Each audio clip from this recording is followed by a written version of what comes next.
محترم سامعین، السلام علیکم ورحمۃ اللہ وبرکاتہ۔ انتڑیاں فضلات کو خارج کرنے میں سست روی کا مظاہرہ کریں یا انتڑیاں فضلات کو روکنے لگیں تو ایسی علامات کو قبض کہا جاتا ہے۔ تو آئیے چلتے ہیں اپنے ٹاپک کی جانب۔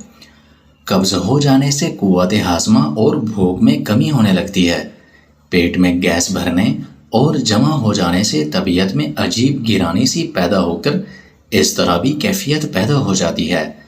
انسانی جسم نہایت ہی لطیف اور نفیس ہے، اور جب اس میں گندگی جمع ہوتی ہے تو انسانی دل اور دماغ بے چین اور مضطرب ہو جاتے ہیں۔ چہرے پر پرمزدگی، اداسی اور بیزاری کے آثار نمایاں طور پر دکھائی دیتے ہیں۔ پیٹ میں ہلکا ہلکا درد، سستی اور کاہلی، اعصاب میں تھکان کا احساس، نیند میں کمی اور بواسیر جیسے موذی مرض کی علامات بھی نمایاں ہونے لگتی ہیں۔ علاوہ ازیں امراض مثانہ اور گردہ بھی قبض کا ہی شاخسانہ سمجھے جاتے ہیں۔ انتڑیوں میں براز کے جمع ہو جانے سے خون میں فاسد مادے شامل ہو کر دیگر جلدی امراض جیسے خارش، پھوڑے، پھنسیاں، چہرے کے کیل مہاسے اور الرجی کو بدن پر حملہ آور ہونے کی دعوت دیتے ہیں۔ خواتین میں عام طور پر لیکوریا اور مرد حضرات میں جریان کی ایک بڑی وجہ بھی قبض کو مانا جاتا ہے۔ موجودہ دور کے خطرناک ترین امراض ذیابیطس اور ہائی بلڈ پریشر کے حملے کی راہیں بھی قبض ہی ہموار کرتی ہیں۔ جوڑوں کا درد، عرق النساء اور کمر درد کا سب سے بڑا سبب بھی قبض بنتی ہے۔ المختصر یہ کہ طبی ماہرین قبض کو بیماریوں کی ماں کہتے ہیں۔ طبی ماہرین کے رائے کے مطابق کہا جا سکتا ہے کہ ہم اپنے پیٹ کو درست رکھ کر لاتعداد بیماریوں سے محفوظ رہ سکتے ہیں۔ سبزیاں، پھل، پھلوں کا رس اور ریشے دار غذاؤں کا بکثرت استعمال ہی قبض سے بچانے میں معاونت ثابت ہوتا ہے۔ سبزیوں اور پھلوں میں پانی کی وافر مقدار پائی جاتی ہے۔ علاوہ ازیں روزمرہ جسمانی ضرورت کے مطابق پانی کا استعمال بھی جسم کو صحت مند رکھنے میں کلیدی کردار ادا کرتا ہے۔ معدے سے تیار شدہ اشیاء کا متواتر استعمال بھی انتڑیوں کے امراض کا باعث بنتا ہے۔ بعض دیگر امراض کی ایلوپیتھک ادویات کا متواتر استعمال بھی قبض کا سبب بنتا ہے۔ صبح بیدار ہونے کے بعد بیت الخلاء جانے کا معمول بھی آہستہ آہستہ قبض کو دور کرتا ہے۔ اسی طرح براز کی حاجت ہونے کی صورت میں رفع حاجت کے لیے نہ جانا بھی قبض میں اضافے کا باعث بنتا ہے۔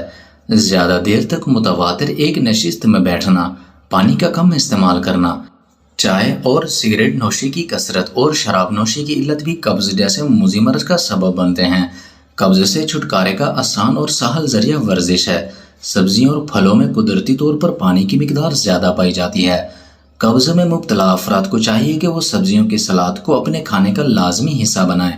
اسی طرح اگر ممکن ہو سکے تو ایک وقت کے کھانے کی جگہ پھلوں اور سبزیوں کو ملا کر کھایا جائے، یا پھر صرف سبزیوں کو ابال کر کھایا جائے تاکہ جسم میں پائی جانے والے ریشوں کی کمی کو دور کیا جا سکے۔ سبزیوں میں بند گوبھی، کریلے، گیہا توری، پالک، ساگ اور شلجم قبض کو دور کرنے میں بہترین غذائیں ہیں۔ پھلوں میں پپیتا، کیلا، امرود، خربوزہ، سیب، ٹماٹر، انگور، ناشپاتی اور کھجور بھی عمدہ غذائیں ہیں جو قبض سے پیچھا چھڑانے میں ہماری مدد کرتی ہیں۔ گلقند کا ایک بڑا چمچ نیم گرم دودھ میں ملا کر رات کو سوتے وقت کھانے سے اجابت کھل کر آتی ہے۔ سنا مکی، سونف، گلاب کے پھول اور مصری ہم وزن صفوف بنا کر رات کو سوتے وقت نیم گرم دودھ یا پانی سے چوتھائی چمچ کھانے سے بھی قبض نہیں رہتی۔ صبح نہار منہ ایک گلاس نیم گرم پانی میں ایک چمچ شہد ملا کر بطور شربت پینے سے بھی امعاء کے عوارض سے چھٹکارا میسر آتا ہے۔ رات کو سوتے وقت دودھ میں روغن بادام کا ایک چمچ ڈال کر پینے سے بھی پیٹ نرم اور انتڑیوں کی خشکی کا خاتمہ ہوتا ہے۔ دہی میں زیرہ سیاہ نصف چمچ ڈال کر کھانے سے نہ صرف انتڑیوں کی کارکردگی بہتر ہوتی ہے بلکہ دائمی قبض سے بھی نجات حاصل ہوتی ہے۔ دال ماش، میدے سے بنی مصنوعات، کولا مشروبات، چاول، چکنائیاں، مٹھائیاں اور بڑے گوشت سے مکمل اجتناب کیا جائے۔ بیکری مصنوعات، فاسٹ فوڈ اور مصنوعی طرز پر تیار شدہ خوردنوش کی اشیاء سے دور رہا جائے۔ اسبگول کے چھلکے کو روزانہ کھانے سے بچا جائے۔ ہاں البتہ کبھی کبھار دودھ میں بادام روغن اور چھلکا ملا کر استعمال کریں۔ گوشت کا ہمیشہ استعمال سبزیوں میں ملا کر کریں اور بھنی ہوئی غذاؤں سے بھی بچیں۔ شوربے والی ہنڈیاں پکائیں۔ پالک، ساگ، شلجم، بند گوبھی، کریلے، گیہا توری، ٹنڈے اور گاجر میں سے کسی ایک کو روزانہ اپنے مینیو کا حصہ بنائیں۔ اسی طرح کیلا، سیب، امرود، ناشپاتی، کھجور، انگور اور ٹماٹر وغیرہ کو دن میں ایک بار کھانے کے ساتھ مناسب مقدار میں ضرور استعمال کریں۔ اسی طرح چکی کا آٹا جو سمیت استعمال میں لائیں۔ ناشتے میں جو کا دلیا بے حد طبی فوائد کا حامل ہے۔ اس میں بادام روغن، شہد اور روغن زیتون بھی شامل کیا جا سکتا ہے۔ ورزش کو معمول کا لازمی حصہ بنا کر آپ ہمیشہ صحت مند، توانا اور خوبصورت رہ سکتے ہیں۔ اس لیے اللہ تبارک و تعالیٰ کا ارشاد ہے فَبِآلَاءِ رَبِّكُمَا تُكَذِّبَانِ، تم اپنے رب کی کون کون سی نعمتوں کو جھٹلاؤ گے۔